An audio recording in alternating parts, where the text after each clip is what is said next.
y arriver ou le secret de l'entraide. Dans la forêt du Grand Chêne, la matinée commence à peine. Chacun s'affaire à ses tâches. Les oiseaux chantent, les écureuils se courent après, en jouant autour des troncs d'arbres. Les abeilles reviennent chargées de pollen dans leur essaim suspendu à une vieille branche de chêne. Tout le monde semble d'humeur joyeuse. Enfin, presque tout le monde. Assis sur l'herbe, au milieu d'une clairière, Pompon s'efforce de créer l'armature d'un cerf-volant en attachant plusieurs petites branches entre elles avec des bouts de ficelle. Pour la deuxième fois de suite, tous les morceaux assemblés jusque-là se défont soudainement dans ses mains. « Zut, flûte et rezut !» s'exclame Pompon, qui ressent l'envie furieuse de tout jeter par terre. Blaise, le blaireau, est justement dans les parages. En entendant Pompon pester ainsi, il s'approche de lui et dit « Salut Pompon, on dirait que tu as un problème. Tu veux de l'aide ?»« Non, merci, » répond Pompon qui se sent les larmes monter. « Je peux y arriver tout seul. »« D'accord, comme tu préfères. À bientôt pour une partie de cache-cache alors, » dit Blaise avant de s'en aller. Pompon renifle et décide qu'il est trop grand pour pleurer. Alors il se remet courageusement à l'ouvrage. Quelques minutes plus tard, il a presque terminé l'armature de son cerf-volant quand, paf, la structure se tord et se défait une nouvelle fois sous ses doigts. « Oh non !» s'écrie Pompon en fondant en larmes pour de bon cette fois. « Je n'y arriverai jamais !» Ces cris ont réveillé Hippolyte le hibou qui dormait dans un arbre non loin de là. Il quitte aussitôt sa branche et vient se poser au pied du petit lapin. « Bonjour Pompon, dit Hippolyte. Tu m'as l'air bien malheureux. Qu'est-ce qu'il t'arrive ? Tu essaies de faire un cerf-volant, on dirait. » « Tout ce qui vole, ça me connaît. Je peux te donner un coup de main si tu veux. » « Merci Hippolyte, c'est gentil, lui répond Pompon, en ravalant vite ses larmes. Mais je peux y arriver tout seul. »« Comme tu veux, Pompon. Enfin, si jamais tu changes d'avis, je ne serai pas loin, dit le hibou, avant de s'envoler vers sa branche. Pompon est découragé. Et cette fois-ci, il n'a plus envie de recommencer. Il abandonne ses morceaux de bois et ses bouts de ficelle et prend le chemin de son terrier en traînant la patte. Lorsqu'il entre dans la cuisine, son papa est en train de sortir une tarte aux pommes du four. « Tu vois là déjà, Pompon ? Au bon moment pour goûter ce que nous venons de préparer. »« Tu n'as vraiment pas l'air dans ton assiette, » ajouta sa maman. « Que se passe-t-il » Pompon vient se blottir dans ses bras et ça va déjà un peu mieux.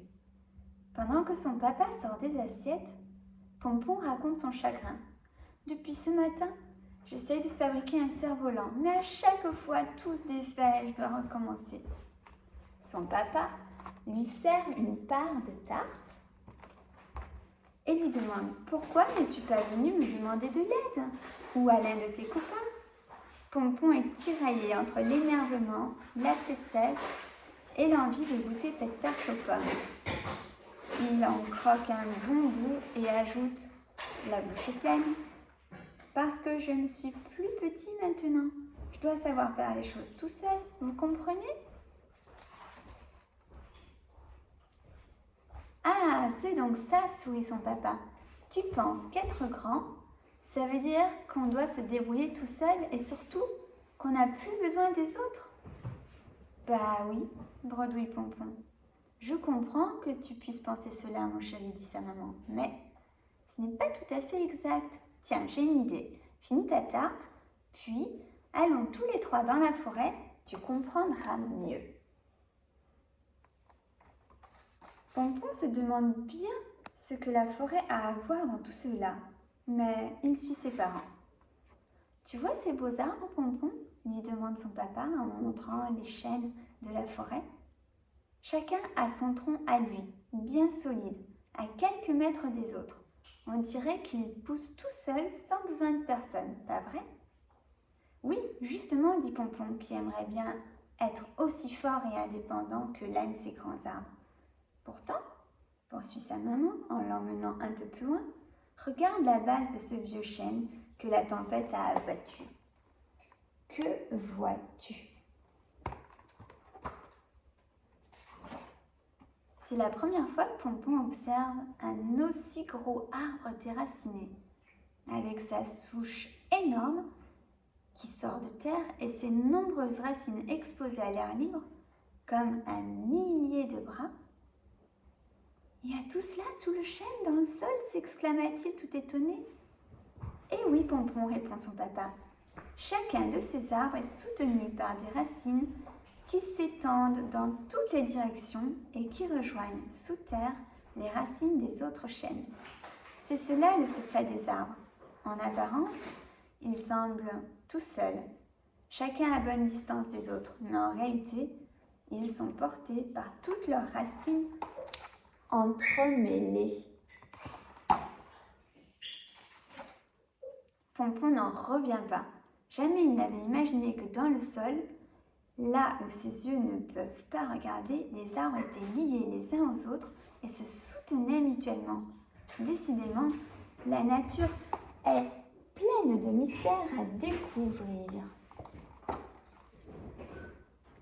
Et ce n'est pas tout, ajouta sa maman, éveillant une fois de plus la curiosité du petit lapin. Lève les yeux au ciel, Pompon, et regarde maintenant tout en haut des chênes. Que vois-tu ? Pompon a l'habitude de parcourir la forêt, mais il est plus souvent trop occupé à jouer pour s'arrêter et regarder ce qu'il y a en haut des troncs immenses, à côté desquels il semble minuscule. Il lève donc les yeux et regarde attentivement, comme l'y invite sa maman. « Oh, c'est drôle ! Là-haut, dans le ciel, toutes les branches sont aussi mêlées les unes aux autres, comme les racines sous terre. On dirait que les arbres se donnent la main, leurs feuilles se touchent et se font des caresses. » Exactement, commande sa maman avec le sourire. Et les glands des uns et des autres se mélangent et tombent ensuite ensemble. En réalité, il n'y a que les troncs des arbres qui soient séparés. Leurs racines sous terre et leurs branches dans le ciel se rejoignent. « Mais pourquoi vous me montrez ça ?» demande Pompon. « Pour te dire que tu n'as pas besoin de vouloir absolument faire des choses tout seul, au point de te rendre malheureux, » reprend son papa.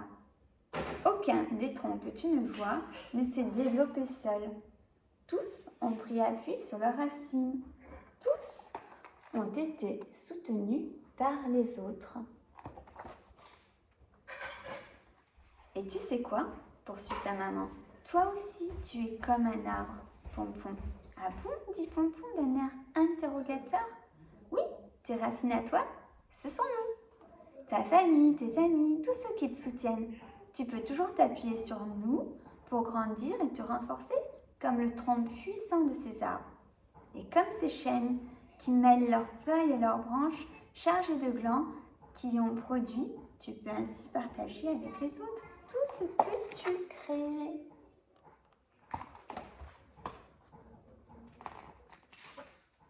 Alors ça, Pompon n'avait jamais imaginé qu'il était un peu comme un arbre. Et finalement, il aime bien l'idée de ne pas devoir tout faire tout seul. Même quand on est grand et fort comme un chêne, ça lui plaît de se sentir lui aussi soutenu par ses parents et ses amis, comme l'arbre par ses racines. Et puis surtout, la perspective de pouvoir partager avec les autres les choses qu'il créera et fabriquera lui met vraiment le cœur en joie. Soudain, Pompon se souvient de son cerf-volant qu'il a abandonné en piteux état.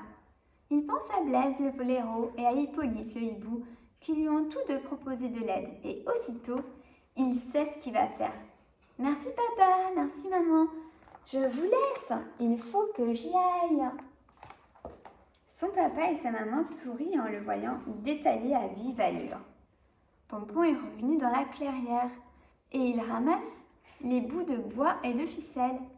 Blaise, Hippolyte, ouh, crie-t-il à tue-tête dans la forêt. Où êtes-vous? J'ai réfléchi, je veux bien que vous m'aidiez. Quelques instants plus tard, Blaise le Béraud apparaît au coin du chemin, suivi de Ronald le renard et de Suzette la souris avec qui il jouait. On dirait que tu as changé d'avis, bâillit Hippolyte le hibou, redescendant de son arbre où il s'était endormi. Oui, répond Pompon, maintenant je sais que même quand on est grand, on ne peut pas tout réussir tout seul. Grâce au talent de tous, le cerf-volant est terminé en un rien de temps. Il est solide cette fois. Il est magnifique. Il est temps maintenant de l'essayer. Vas-y Pompon, fais-le voler, s'écrient en chœur ses amis. Non, vous d'abord, dit Pompon, car sans vous, je n'y serais pas arrivé. Alors, à tour de rôle, Blaise, Ronald et Suzette font voler le cerf-volant dans la clairière, tandis qu'Hippolyte virevolte tout autour.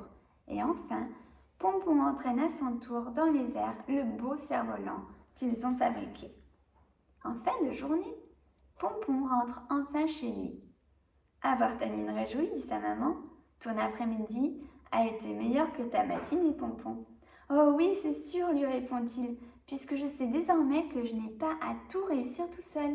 J'ai demandé à mes amis de m'aider à fabriquer mon cerf-volant et ils m'ont soutenu, comme les racines des arbres.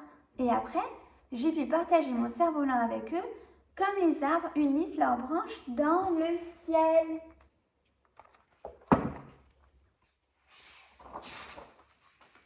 Bravo Pompon, tu as tout compris, se réjouit son papa. Lave-toi les mains et passons à table.